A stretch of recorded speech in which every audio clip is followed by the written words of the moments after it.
So welcome everybody to today's webinar, COVID-19 Response and Recovery Planning. This is one in a series of webinars that we produce throughout the year, and our speaker today is Michael Lemiski. Michael Lemiski is one of the senior project consultants for TidalShift and Procept Associates. He's got decades of experience as a project director, an engineering manager, consultant, and a facilitator. With lots of experience across many different industries, including engineering and technical projects, communications, rail, air transport, IT, financial services.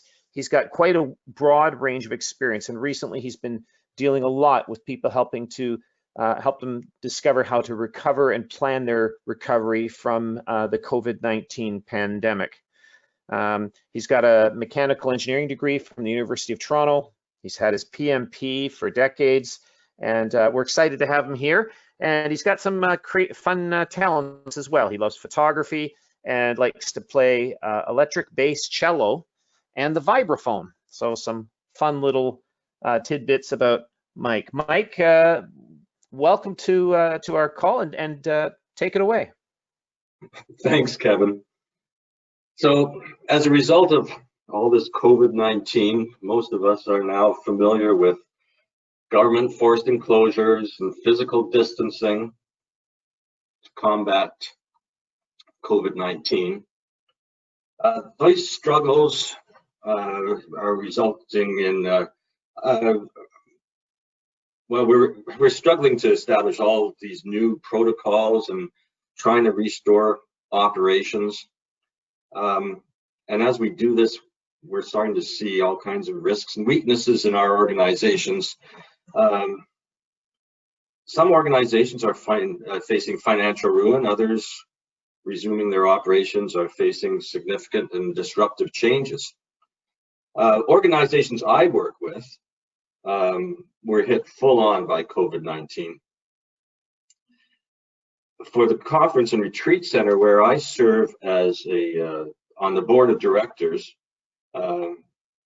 for this organization, their bookings all dried up, clients stopped showing up, revenues dropped to near zero, and we had to start thinking all over again about our service offerings, rethinking them in order to respond to the crisis. Like every organization affected by the pandemic, we needed a set of tools to guide the planning of our enterprise response to the crisis. And like many of you, I turned to online resources, clicked the search button on enterprise planning COVID-19 during a pandemic, and I found a patchwork of local guidelines, and then this great instruction. It said, begin rapid planning.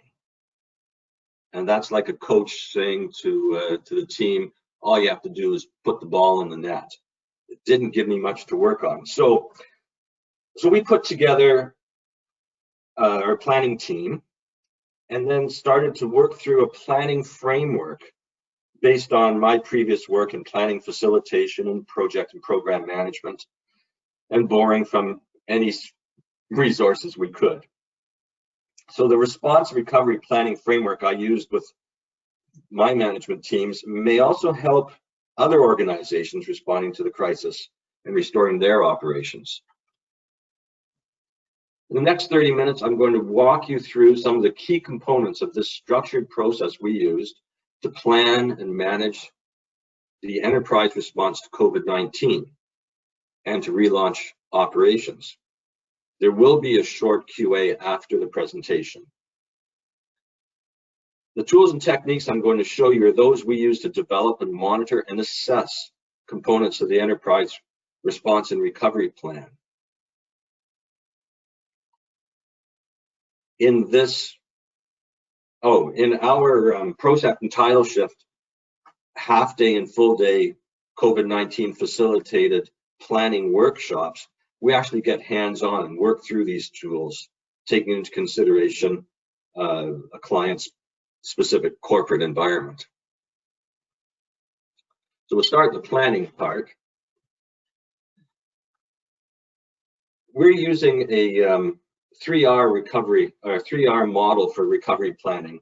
This model was first developed at the Islamic Development Bank for their response package to COVID-19 supporting member countries. And this 3R model consists of these 3 steps: the response, the strengthening systems, with the goal of reducing infections and minimizing the risk to the organization. Restoring, which is putting things back in place that are inputs to the business operation, things like the restaffing, which restaffing requires a lot of rules to be sorted out, especially if an organization, say, is going only into a 50% operation. Big question becomes, so who do we bring back and how is that fair? And the restart component, that's actually putting into place the operations and starting to increase the capacity of the operation.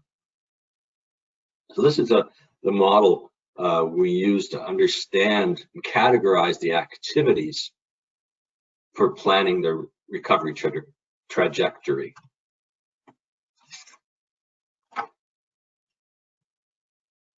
The first thing we did was put together a mission statement. And the mission statement has 4 parts to it, really.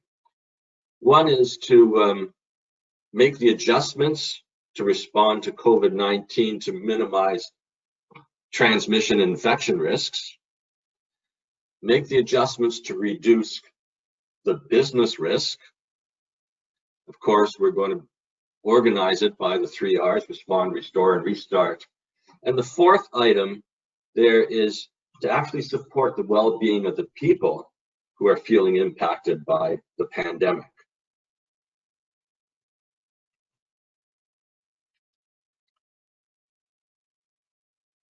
The next step was to start looking at the work of the organization.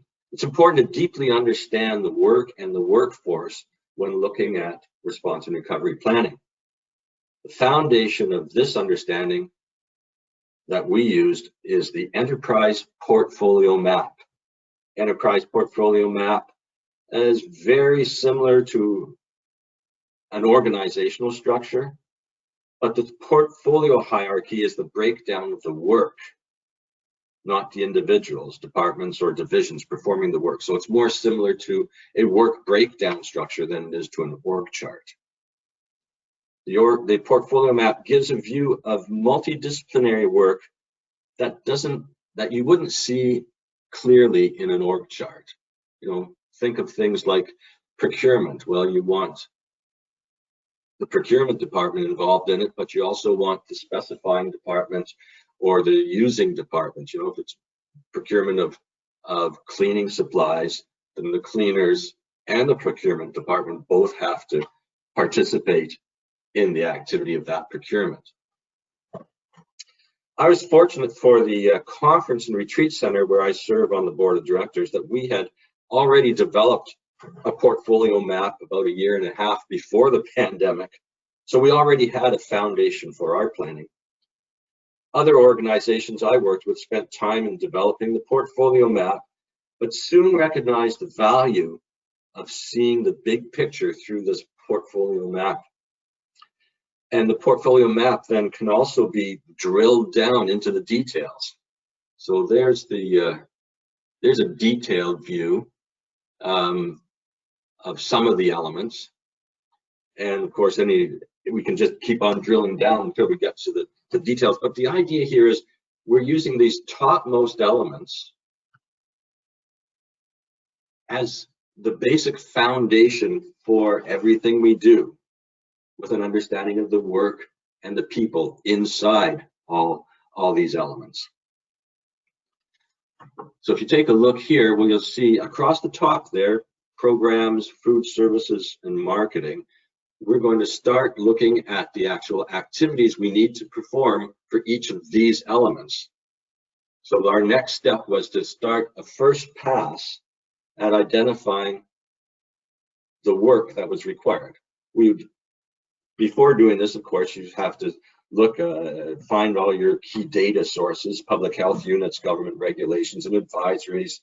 And we also turn to recommendations from associations to which the organization belongs. Found that to be kind of helpful as well. So what we did was break down the work in each element into those three categories: respond, restore, and restart actions. The respond, most of us are already familiar with the respond, things like ensuring there's physical spacing, mask wearing, PPEs as necessary, cleaning. So all those things we already put into place in the first few months. And now we're moving ahead into trying to restore. So we have restore actions. This is putting into place all those inputs we need to the operations. So for instance, the supply chain. In the supply chain, maybe things were shut down, and as we start them up again, we have to start thinking about maybe enhancements to the supply chain, like enlisting new suppliers, thinking about local suppliers versus global supplies. There had been a trend over the last 30 years towards globalization of supply chain, and with things like nationalization, Brexit, and countries trying to keep within their own boundaries. The global trends are, in some cases, reversing. So, enlisting new suppliers, boosting inventories. You know, we've had a trend again over the last 30 years of just in time, and now we have to, maybe organizations are thinking about more a just in case model. You know, do we need a little bit of stock on site and a little bit of stock at the original equipment manufacturers' warehouses? And then we have to think about, in the inventory consideration, will we return to business as usual as we exit the pandemic, or will we maintain a just-in-case model? Under the restart categories, that's the resumption of work. I say resumption, there's actually three different cases we like to look at.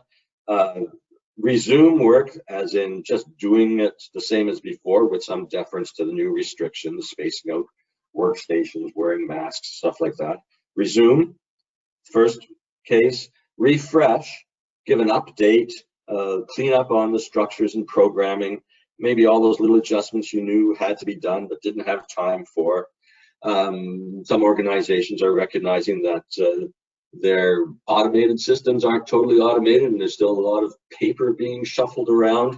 So maybe enabling more of the automation models of the administration software is a little bit of a refresh. And some organizations are totally relooking at the work they're doing, and instead of resumption or refreshing, they're actually doing a relaunch, maybe a start over that gives them the resilience that they really need. In our conference center, we started looking at our routine seems to have been a lot of high volume, low margin programs, and we're now looking at some high end and high margin products and sales. So relaunching things differently. Once we had that first pass done, so we had some familiarity with what was involved in the response and recovery actions, we went to our COVID-19 task force and did a portfolio risk assessment. So I've done this with a few organizations now, and we're asking questions like, if we don't get this right, how will that affect infection risk or the business operations or revenues? What's the likelihood that we're going to have challenges? And if we do have a problem, how bad will it be? So we ran a survey with our task force, and the survey, again, the basis, the foundation is the portfolio elements. And then we ask, what's the likelihood, high, medium, and low? And what is the impact, high, medium, and low? Took that information, and we can see there's some areas we identified as the most riskiest work areas. As we chart that out, you see there's specific elements are high risk. Some elements seem to be low risk. So the high risk elements probably are the ones we're going to put most of our work and our efforts. The low risk ones, those aren't ones we can ignore. And even as the risk profile changes over the next few months, we may find things change here and we have to put more energy into other areas. But this gives us a good map that says you better put most of your resources, in this case, on those 4 top elements, and there's another 3 that are right behind it, and the other ones maybe not as critical. So it gives us some guidance. So then we set up the organization to do the work of the COVID-19 response and recovery. First thing was setting up the governance. Basically, how are decisions being made in the organization? And along with that, then we also set up some roles and responsibility assignments. Again, using the structure of the portfolio map, we assigned a team lead to each of the portfolio, top level portfolio elements, and then started to look at who else needs to provide support to those elements. And this is where we see that the organizational boundaries and organizational silos, we have to break those down because we often need people with their expertise from whatever department they come. So we set up this responsibility assignment, 1 owner per element, and that gave us a part of our reporting channels, so that those owners were the ones who were reporting up the line. So recently at our conference center, I was speaking to one of the directors there, and she's telling me about how useful some of these tools are. When I walk into her office, I see the portfolio map posted on the wall, and I see the responsibility assignment diagram here sitting on her desk, full of coffee stains, but she's obviously working these things.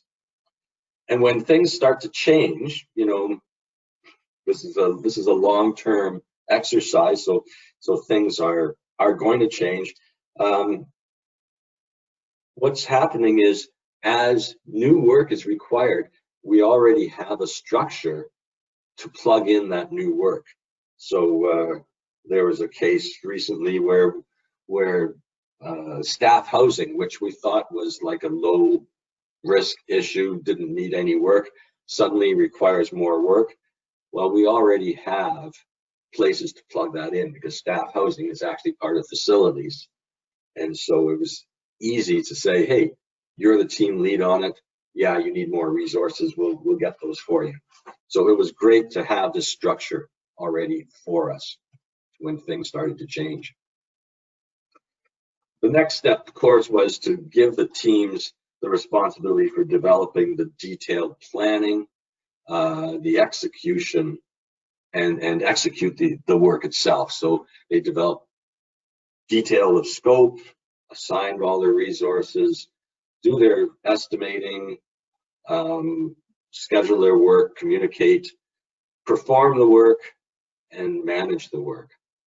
And that's kind of normal project management kind of exercise. But there are a few things in the execution I want to point out that we found were really, really useful tools. First one, pretty basic, but that is a standardized reporting process. So every team lead is reporting up the line using this same format. We got accomplishments, the story about what happened over the last period, what's coming up.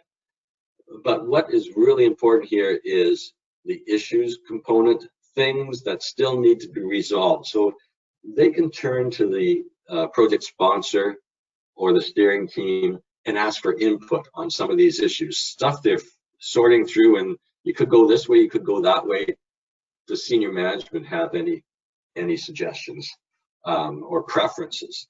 And of course, the last one there is the recommendations, where not all the teams have the full authority to do everything they want to do, but if they bring a recommendation forward, then senior management can approve or redirect those recommendations. So this standard format has been really useful reporting up the line. The other thing that we're looking at as well is an ongoing understanding of the risks. And the first thing we have to think about is that there's the hard risks, those that can be managed by policy, processes, structures, and equipment. Our techie people are really good with this stuff. But then there's the soft risks, those that are based on human factors and cultural factors, dealing with the people. Like a project manager said to me once, he said, "Mike, this project would be so much easier to manage if I didn't have to deal with people." Well, fact is, people are what a lot of this whole thing is all about, okay? So we do need to think about the people. So we have a couple of different risk survey tools that we've been using to look at both hard risks and soft risks. The first one we're using is based on the Software Engineering Institute's risk driver assessment methodology. And so we have developed surveys that start to ask the questions about how is it going? How is the response and recovery program doing? How's the actual program doing? And we'll be asking questions like information management, so the record keeping, because a lot of our organizations are keeping increased records about people who's in the building, how long are they in the building, when are they in the building, who are they making contact with, so to make contact tracing easier. So information management says, so who has access to these things and what's our retention period? So how are we doing with that? How about the processes and protocols? So under the execution category, there's subsets like the processes and protocols. Are the directives clear enough, or are they still too vague? And being vague in your protocols has been already shown to be a real problem in some organizations. There is a outbreak of COVID-19 in one area of prisons, and that was directly attributed to vague directives. Okay, they had directives to screen staff and visitors who entered the ground, but those screening directives were vague. Vagueness caused inconsistent implementation among the prisons, and the result was an outbreak of COVID-19. So we're asking, how are we doing with these things? Are they vague? Do we have enough protocols in place? And there'd be under execution, there's questions about facilities and equipment, like, do we have all the DIN registered disinfectants like we're supposed to? And then we get into the soft risk drivers, things like organizational conditions, and this falls in the environment. Like, are you getting enough support from management? Is management modeling the appropriate behavior? So these are getting into those soft questions related to culture and human factors. This survey gives us an idea where we need to focus more energy. We also had another survey that we're utilizing, which is the well-being pulse survey, and this is more about the soft factors as well, where we're asking questions about of the individual. How stressed are you? Is your stress manageable? How about your energy? Are you able to switch off from work to make time for rest? And we're finding there are some people going through this whole COVID thing that are just, you know, they're working COVID 24 hours a day and they're burning out. Things that we have to take care of. Manager support is in this survey as well. Is your manager regularly checking in with you to see how you're doing? And maybe not just work related. So we have two sets of surveys there, the risk driver assessment, which is about the program, how's the program doing, but also the well-being pulse survey, how are the people doing? And we're finding this is helping give us direction in how we need to be adjusting things as we go. So 30 minutes, we cover a lot of stuff, a lot of the tools and techniques that we've been using to put together our plan, to execute our plan, and to manage our plan. We've gone over the 3R model, the mission statement, and using the enterprise portfolio as the foundation for the entire work, organizing the work, assigning people to the work, all based on this enterprise portfolio. And we looked at the risk assessment, kind of started with that top level risk assessment on the enterprise, the top elements of the enterprise. And then we also looked at some governance and responsibilities assignments. And then I spoke a little bit in the execution about reporting and a couple of the surveys, both this surveys covering some of the hard factors and also some of the soft factors. So that's it for my 30-minute presentation.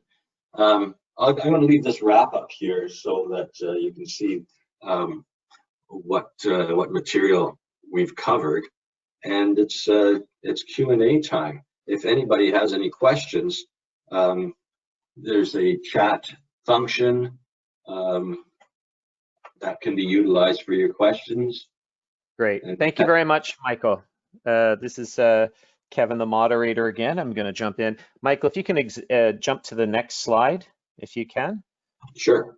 Thank you. For further information on this, on the course that's directly related to this webinar, you can go to the link that's going to remain up on the page there. Now, if you have questions related to this topic, you'd like to ask them of Michael, please type them into the chat window or the questions window on your web interface, the chat window or the questions window. A couple questions have come in while during the presentation. I'm going to read out the first ones now. One question that was typed in, Michael, is supporting the people in the organization really a part of the respond and recovery team's responsibility, or is it part of the recovery program scope? Yeah, it's certainly part of the overall scope. This is like, do you remember, can you think back before we did change management in our projects, where we didn't worry too much about the people. We just said, oh, implement this new software or put up this new building. And then the people moved in or started using the software, said, I hate this stuff. I'm not going to use this. This is stupid. Okay, so what we're saying now is supporting the people is part of the scope of the entire program.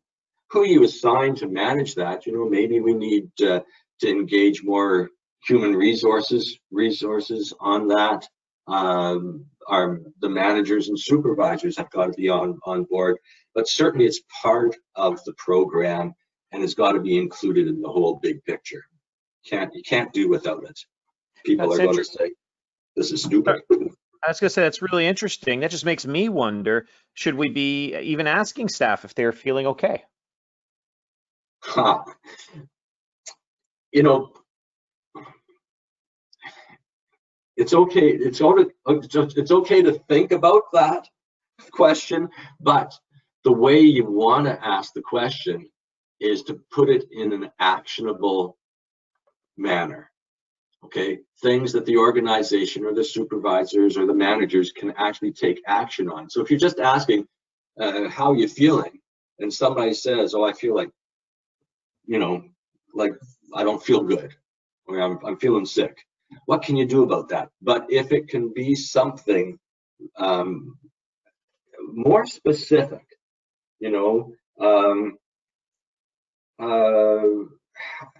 tell me about your levels of stress. Okay, because we can handle stress, but we can't handle feelings may not be actionable. Okay, but things like stress or feelings about productivity or feelings about connectivity, those are actionable. We can help people connect more. We can help them understand how their work is contributing to the organization. We can do things to reduce their stress level, but we can't always do things with a vague answer like, oh, I feel bad, or I don't know. Some of the vague feeling questions are not actionable. Got it. Thank you. Remember, everybody, if you have a question for the speaker, Michael Lemiski, please type it into the chat window or the questions window, and I'll read it out. The next question is from Leilani. Leilani asked, are there predefined risk profiles available for different types of business? Example, a restaurant versus a retail chain. If not, are there shortcuts so we don't have to start from scratch? I don't have any predefined profiles, but simply putting together the portfolio map. The portfolio map is takes a couple hours to put together, but once you have that, the risk profile is really easy to ask the question on.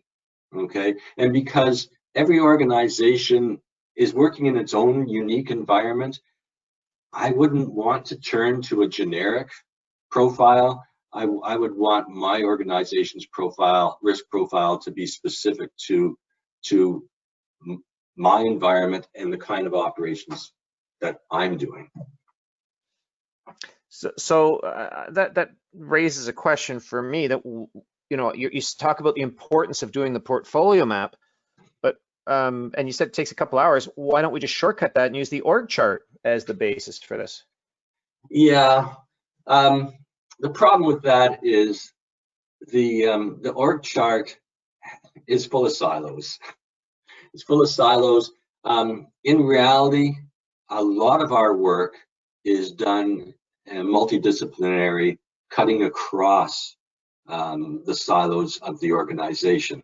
So if we turn to the org chart, we end up saying that department is totally responsible for something, when in reality, they really have to work with other departments. An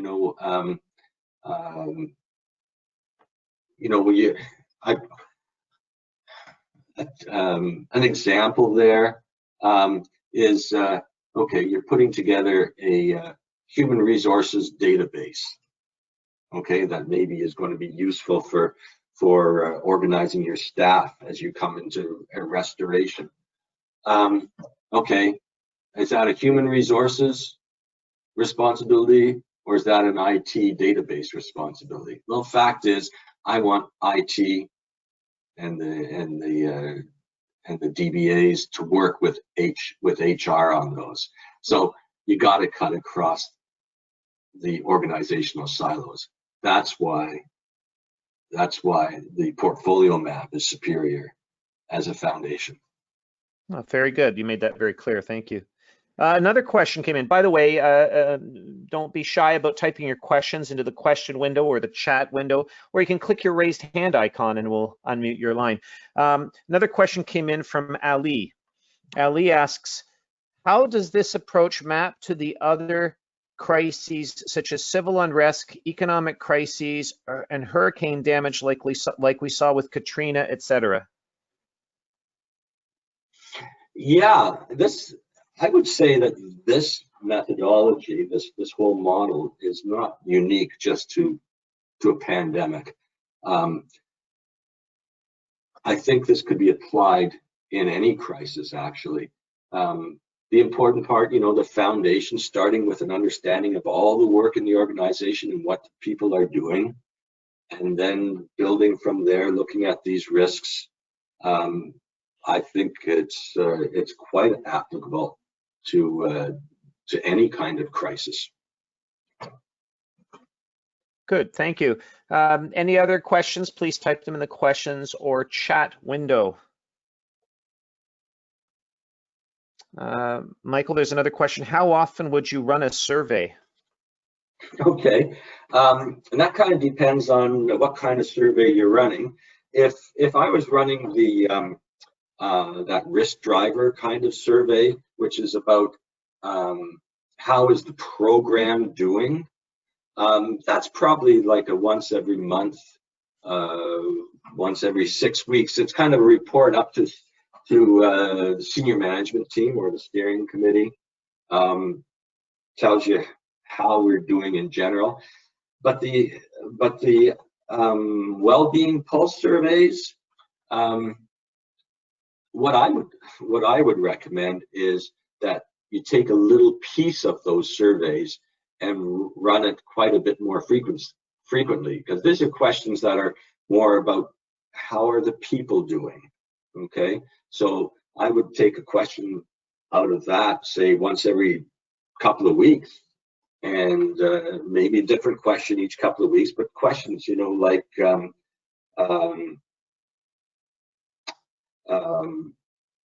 is your manager checking in with you? Do you know where to turn for support in the organization?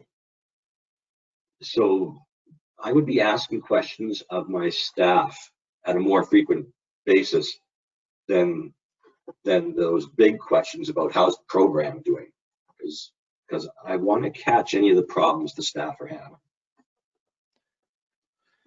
Okay, another question, and I apologize if I pronounce your name wrong. It looks like it's Oduluseya. Says, can you tell us a little bit more about these courses and how they're different from what we saw today? Yeah, those courses actually go into the details and take these tools. So the courses are actually a more facilitated workshop where an intact team for an organization, especially in our one-day intact team version of the course, we take it for your organization and we work through these tools. So we actually come up with the portfolio map for the organization. We do the risk assessment on the major elements of the organization. Set up responsibility assignment matrices for the organization, and run some of those other surveys, and start looking at, so what are we going to do about the responses we're getting in these surveys, which are pointing to problems in the organization. So they become very organization specific in the one-day intact team facilitated workshop. Okay, thank you. She said, I think it's a she, said, yes, it's a she. Okay, thank you. Is chatting saying I didn't do too bad with the name pronunciation, but had a follow-up question for you, and said, can this work be done? Oh, I think no, she's correcting it. Oh, is this organization-wide or departmentally? I think what she's saying is, can it be done just in a department, or do you have to do it for the whole organization?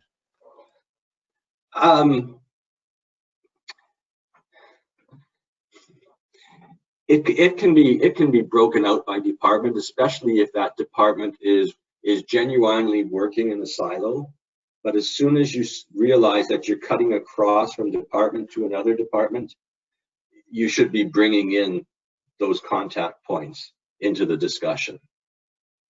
So if it's a very large organization, you know, maybe look at the divisions of the organization and see how many of those run rather independently, and the portfolio mapping for a division might be appropriate. Very good, thank you. Okay, everybody, last chance for questions. Please type them into the questions window or the chat window. I just want to remind everybody, this webinar is part of a series of webinars that we run fairly regularly throughout the year.